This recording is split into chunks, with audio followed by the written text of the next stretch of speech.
Good morning mga bossing. Today meron tayong installation ng bi-LED projectors. Yan mga boss, poging-pogi yan. Installed here sa Isuzu Dmax. Yan. Super white yung kulay mga bossing with Highbeam plus laser feature. So of course, our brand is Keon Sondra mga bossing. Mapapa-good morning ka sa gabi.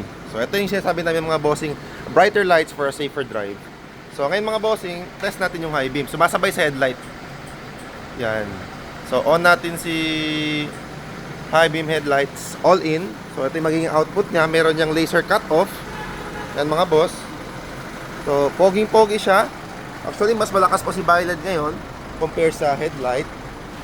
Yan. See the difference mga bossing. Imagine nyo na lang mga bossing kapag gabi yung output niya. Yan. So again, test natin ulit para makita nyo. Yan. Foglights lang yan mga bossing na walang high beam, na walang laser.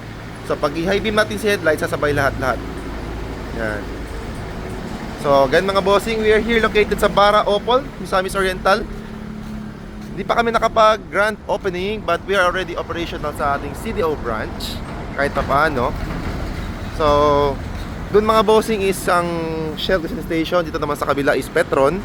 So, we are just in between ng dalawang gasoline station. Tapos, 50 meters only away from Wilcon Depot dito banda. So, yun lang mga bossing. If meron kayong concerns, inquiries, message nyo lang po kami. Ito yung contact number. Yan.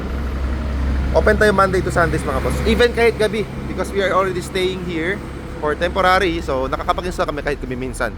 Mga bossing, peace.